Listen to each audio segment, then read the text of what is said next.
ገነት ኤደንን ተነስተሽ ስራ ፈልጊና ስራ ጀምሪ አለቻት። ኤደን ግን እኔ የምን ስራ ነው የምሰራው? ስራ መስራት አልችልም ብላ መለሰች። ገነትም እና ታዲያ ስራ ካልሰራሽ ገንዘብ ከየት መጥቶ ሆድሽን ልትሞይ ነው? ምንስ እየሰራሽ ነው ታዲያ የምትበይው?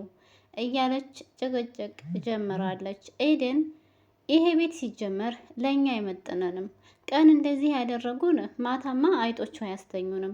ሲጀመር ደላላው እኛ ማንነታችንን ስላላወቀ ነው እንጂ እዚህ አያመጣንም ነበር፣ እንደዚህ አይነት ቤትም አይፈልግልንም ነበር እያለች ትላለች ኤደን። ገነት ምን ነው ቤተ መንግስት ውስጥ የኖርሽ መሰልሽ? ከዚህ በላይ ምን አይነት ቤት ልታገኝ ትፈልጊያለሽ? ይልቅንስ አሁን ሁለታችንም ስራ ፈልገን የሆነ ስራ መስራት አለብን። አሁን ተሰማና ኑሐሚን ድምጻቸውን ያጠፉት ያባለ መኪና ምናልባች አሪፍ ቤት ተከራይቶላቸው አስቤዛቸውንም አሟልቶላቸው ለዛ ይሆናል። ተሰማም ቢሆን አሪፍ አማች አግኝቶ ነው ድምጡን ጥፍት ያደረገው። ፈጣሪ ድምጡን ያጥፈውና እያለ ትራገማለች ማለት ነው ገነት። ኤደን ሀብሉን የኑሐሚን ሀብል አድርጋ ነበር የሄደችውና ባለመኪናው ኤርሚ መንገድ ላይ ያገኛት። እንዴ ይሄ ፈገግታ ባለፈው ምነው አልታየኝም እያለ ልክ ትክክለኛ ሰው መስሎ እሷ እንደምትፈልገው ስለሚያውቅ፣ እንዴ ባለፈው እኮ ሴት አትመስሊም፣ መጀመሪያ ሴት መሳይ ብለህ ነበር፣ ዛሬ ምን ተገኝቶ ነው ስትለው፣ አረ እኔ እንደዛ ይቅርታ፣ ባለፈው በደንብ አላየሁሽ መሰለኝ፣ ዛሬ ግን በደንብ አጤና አይቼሻለሁ ምናምን ይላትና ቀስ ብሎ የሚስማት ወይም ሰላም የሚላት ያስመስልና ሀብሉን ቀስ ብሎ ከአንገቷ ላይ አውልቆ መኪናውን ቀስቅሶ ይነዳና ይሄዳል። ትንሽዬ ከተንቀሳቀሰ በኋላ እሷ በፍቅሩ ስክር ስላለች አንገቷ ላይ ሁላ አውልቆ ሲወስደው ኤደን ምንም አታውቅም ነበረ። ከዛ ትንሽዬ ሄድ ብላ አንገቷ እንዲያበስ ስታደርገው ወይኔ ለካ ስልኩን አልተቀበልኩትም እያለ ቁጥሩን ማለት ነው ስትል አንገቷ እንዲያበስ አረገ። አጋጣሚ ሀብሎ የለም። ወይኔ ሀብሌ የለም ብላ ዘወር ስትል ደግሞ ልጁ መኪናውን አስነስቶ ሄዷል። ከየት ታምጣው እና ቤት ሄዳ በጣም ተናዳለች። ያንን ሀብል እኮ አንገቴ ላይ ባላደርገውና ባይጠፋ ኖሮ ሸጭ ቢያንስ ላይ አንዳንድ ነገር ይሆንን ነበር እያለች ለእናቷ ታወራለች። ሀብሉ ራሱ እኮ የሱ አይደለም የኑሐሚን ነው እንጂ ማለት ነው። ገነትም ኤደንን አሁን ይልቅስ መነጫነጩን ተይና ተነሽ እንውጣና አንዳንድ ነገር የምንበላው እንግዛና እንምጣ። ከዚህ በኋላ ህይወታችን አንድ ብሎ ጀምሯል። በቃ የኔና ያንቺ ህይወት እንደዚህ ነው መጨረሻው እያለች ትላታለች። ኤደንም ብትነጫነጭም ግዴታዋ ነውና እዚህ ቤት ውስጥ ለመኖር ተገዳለች። ተሰማም ሆነች ኑሐሜ ስለ ኤደን ጸባይ ስለሚያውቁ እኛ ስንችለዋለን፣ እሷ ግን እንደዚህ አይነት ቤት ውስጥ አትኖርም፣ አልለመደችም፣ ኤደን ናት የማትችለው እያሉ እያወሩ ነበር። እውነትም ኤደን ሞልቀቅ ደልቀቅ ያለች ነገር ናት። ቤቱ ገና ከመግባቷ ቁጭ ከማለቷ አይጦቹ አስቸገሩን እያለች ነው እንግዲህ። ቀን ያስቸገሩን ማታማ ያስተኙንም ትላታለች ለእናቷ። የእውነት አይጦቹ አስቸግረውሽ ነው ኤደን ወይስ ምንድነው ነገሩ? ሰላም ሰላም፣ ውድና የተከበራችሁ የቻናሌ ቤተሰቦች እንዴት ናችሁ? ሰላም ናችሁ ወይ? እኔ በጣም ሰላም ነኝ አልሐምዱሊላ። እንዴት ተለመደው ወደ ቻናሌ በአዲስ ቪዲዮ ተከስቻለሁ። ኑሐሚን በሚለው ድራማ ነው የመጣሁላችሁ። እንግዲህ እንደሚታወቀው እነ ኑሐሚን እንዲሁም ኤደን እና እናቷ ከነ ቤተሰቦቻቸው የበፊት ቤታቸውን ለቀው ወጥተው አሁን ሌላ ቤት ተከራይተው ህይወትን አንድ ብለው ጀምረዋል። ኑሐሚንና አባቷ አንድ ላይ ናቸው። ኤደን እና እናቷ ደግሞ አንድ ላይ ናቸው። በስተመጨረሻ ላይ ግን ያው ኑሐሚን ወደ ኤደን ቤት ሄዳ እነሱ የተከራዩበት ቤት ውስጥ ገብታ ሻንጣ ስትፈትሽ ምን ለምን እንደምትፈትሽ ባላውቅም ገነት አግኝታት ጭራሽ ቤቴ ውስጥ ገባሽ፣ እንዴት ቤቴ ውስጥ ገቢያለሽ ብላ እንግዲህ ለሁለት ይዘው ድብድብ አድርገዋታል። ኤርሚ በር ላይ ቆሞ ነበረ። ሂጅና ሰላም ብለሻቸው ነይ ቶሎ ብሎ እየጠበቃት፣ እሷ ግን ቶሎ አልመጣችም። እንዴ ምንድን ነው ነገሩ? ለምንድን ነው ቶሎ ያልመጣችው? ይች ልጅ ምን ሆና ነው እያለ ኤርሚም እያሰበ ነበረ።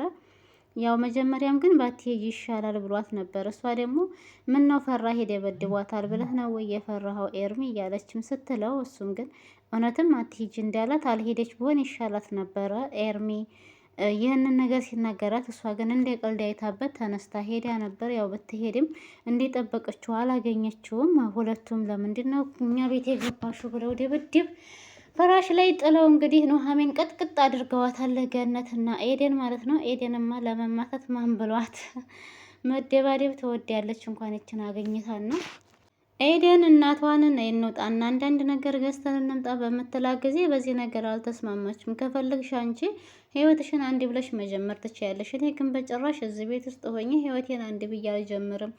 እንደውም በቃ የድርሻዬን ገንዘብ ስጭኝና ከዛ በኋላ ገንዘቤን ይዤ የሆነ ነገር አደርጋለሁ እያለች እናቷን እየጠየቀኝ ትገኛለች።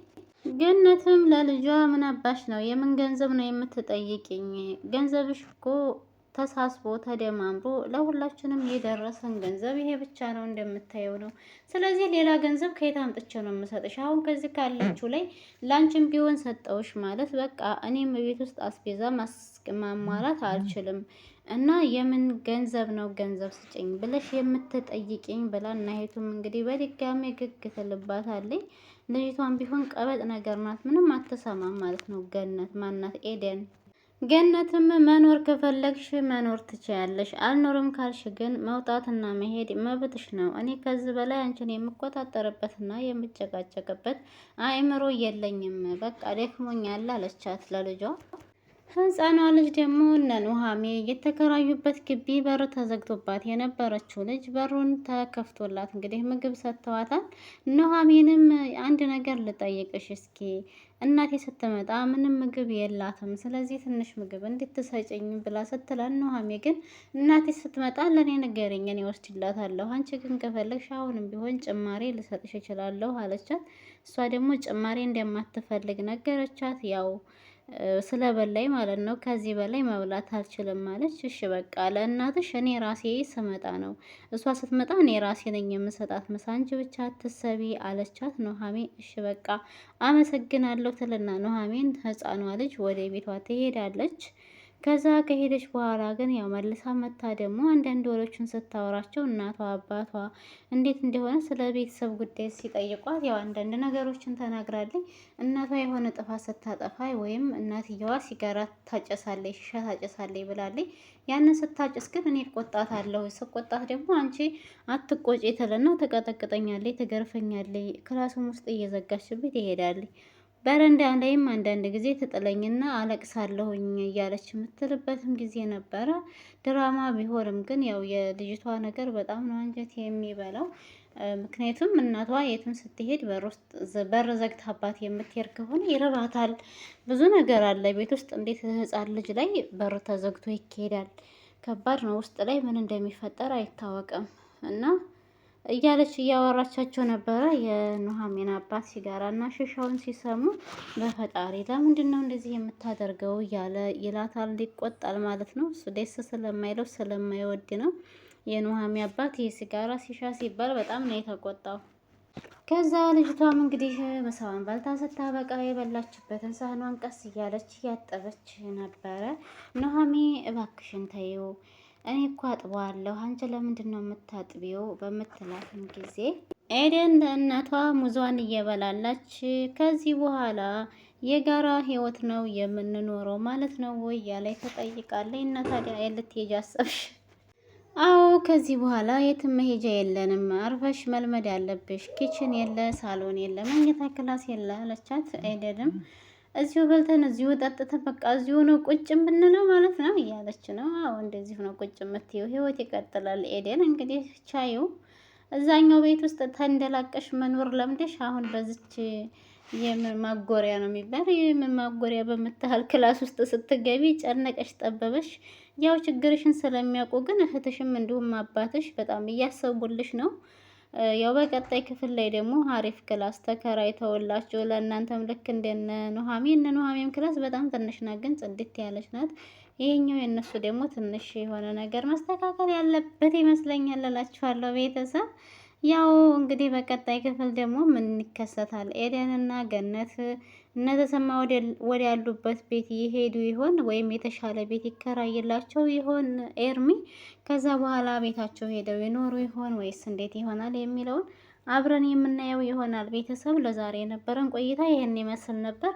ወዳችሁና ፈቅዳችሁ ለምትከታተሉ ላይክ፣ ሼር፣ ሰብስክራይብ፣ ኮሜንት እያደረጋችሁ ለምታበረታቱኝ እህት ወንድሞች ከልብ አመሰግናለሁ። አላህ ያክብርልኝ፣ አላህ ይስጠልኝ። አሁንም ደግሞ እገዛችሁ ድጋፋችሁ አይለየኝ እላችኋለሁ። ቤተሰብ ከቻላችሁ ቪዲዮ ጨርሳችሁ አዳምጡልኝ። በዚሁ ልሰናበታችሁ። ከልብ ነው የማመሰግነው፣ ከልብ ነው የማመሰግናችሁ ለምታበረታቱኝ በሙሉ ማለት ነው። እንግዲህ ቆይታዬ ይህንን ይመስላል። ከተመቻችሁ ደግሞ ላይክ ሼር አድርጉት። ይህንንም ስትገቡ በላይክ ጀምሩት። የመዳምን ዋይፋይ የምትጠቀሙ ሰዎች ከፍታችሁ ተውት፣ አይከፈልበትም። ድምፄን ቀንሱትና ባይ